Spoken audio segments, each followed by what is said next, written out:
Hi guys, it's Chris at Cork and Crown, back in a storeroom with some more perry to try. Yes, as you can see, gradually collecting more stuff in what was my daughter's bedroom. There's now a storeroom where we're having the extension built. There's all sorts of, things around. Interesting backdrop.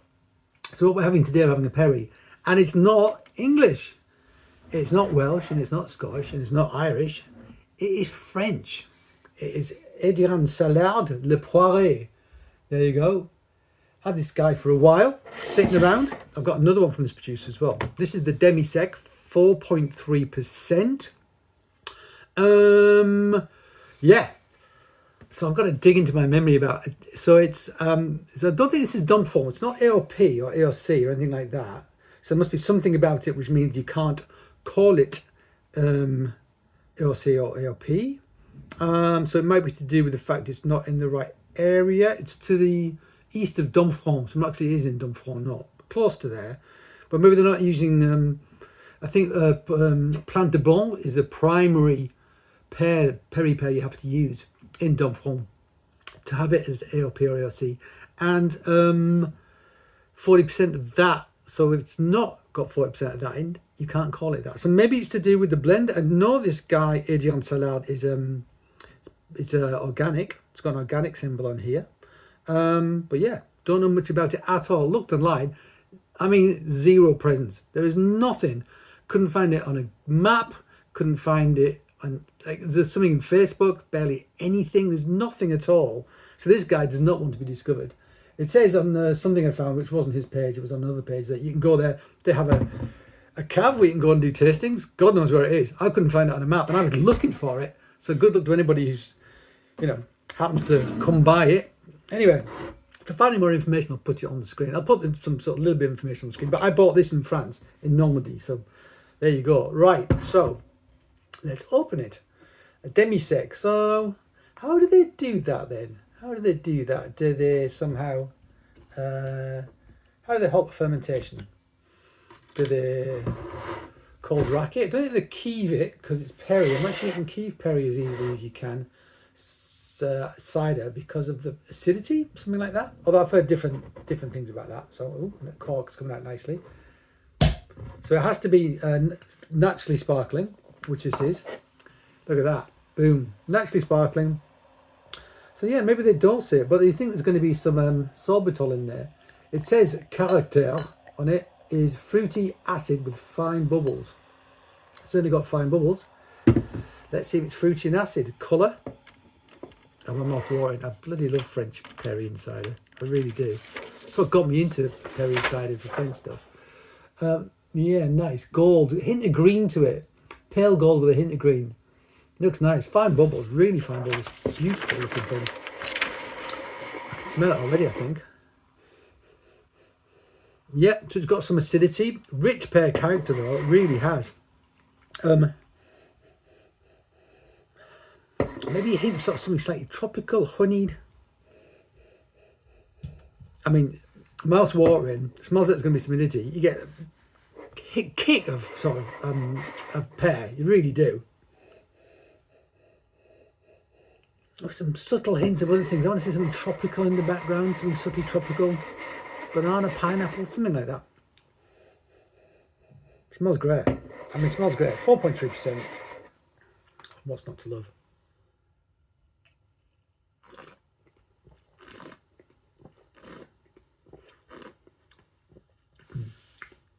So,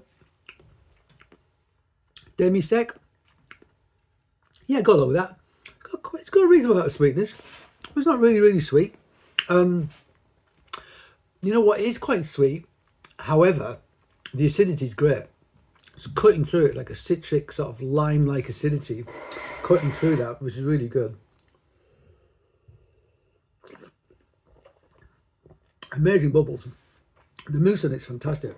I mean, as I was sucking the oxygen over my palate, which some people complain about, because I don't like the sound it makes. Well, that's just tough, because that's how I get more flavour out of it. If I'm tasting things professionally, if you like, I want to get the most out of it. The way I do that is to suck. Maybe I do it a little bit too loudly. I don't know. But still, it's a habit I've got into because it works.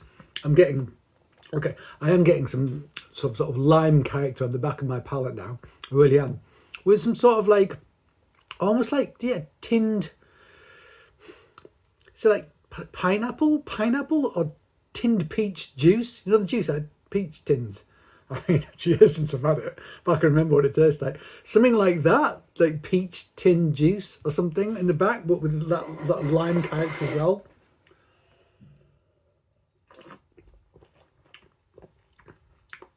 It's tasty. It's tasty. It's tasty. But I'll tell you what, it's not super complex. It's not. There's not loads going on. This is a small organic producer, you know, right in the heart of Perry production country, if it's Dumfries. And it's nice, but does it float my boat massively? Yes, it does. I'm being very, very critical because it's my job. It's delicious. I'm going to drink it all. I'm going to drink it all very happily. But it is, if you're giving it to me blind, I wouldn't have gone, oh, that's from a small, you know, organic producer in Dumfries. I wouldn't have said that. Oh, yeah, it's just like a Perry, quite a commercial Perry, you know. So, a little bit disheartened by that. I'm a little bit disheartened by it. It's tasty, but I was hoping for so much more. After some of the single varieties I've had recently from like Cumbernauld, Butford Organic, probably I must have had some from Ross and Y recently. If not, I've had lots of great Perrys from them. This doesn't have the complexity. It really doesn't. And I wonder if it's because they primarily use... No, it's not a single varietal thing. Because it's probably blending. I wonder if... Because this is something that's I've experienced before. Sometimes if things are organic, it means that you are limited in what you can use, as in all of the pairs that go into it have to be organic. So if you go organic, it might be some trees are organic and some aren't. So you can't use all of the trees. You're limited to what you can use in the blend by what's actually organic when you make the Perry. And I think it was a Dupont, an organic Perry from Dupont, and it was really dull. And I found out later, and I think it was from them directly, in fact, that it was because of this limitation they had put upon themselves by saying, well, we've got all these amazing trees, but they're not licensed organic yet, or if ever will be. Only these ones are. So we're limited in using these trees to make this Perry, and therefore it's not as complex as our others. So organic, great, sounds great in practice, but in many ways it's not. Certainly in things like cheese. Cheese is a great example, because with cheese, organic milk, great. Okay, your organic milk, fantastic. So what?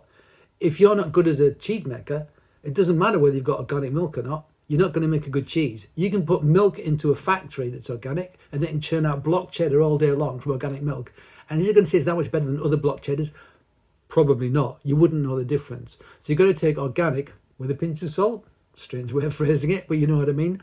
And that's true of many things where the process is transformative. Organic meat, I mean, you have your organic animal, you slaughter it, you eat it. That's it, okay? But with things like wine and cheese and Perry and cider, yeah, you might have an organic based product. But if you give it to somebody who's not a great cider maker or a great wine maker or whatever, they're not going to make something great, okay? And the other thing is, if you're making... Small producers have... The product needs to be good. It has their name on the bottle, you know. They're staking everything on it. If it's not good, they're going to go bust. And the only way to make a good product is by having good base ingredients. I can go out to, say, Borough Market and buy the best ingredients in the world.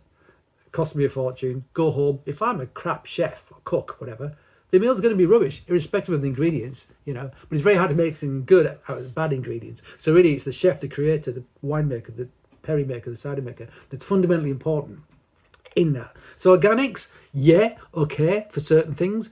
For me, though, I'd rather know who the producer is, where it's produced, like, the scale of the farming, what sort of style of farming they're doing. That's more influential, I think, when it comes to things which are transformative, as in fermented products. Blah, blah, blah. Sorry, I went on a bit there. But you get my point. Anyway, so yeah, is it pleasant? Yeah, it's pleasant. Was it expensive? It wasn't that expensive, but I bought it in Normandy. I mean, it's ridiculous how cheap things are there. Ridiculous. But having said that, hasn't excited me as much as I'd hoped it would. Anyway, I've got one more from this producer. We'll try that next. See how we get along. Anyway, thank you for listening to my rant. I hope you join me again. But until that time, Cheers.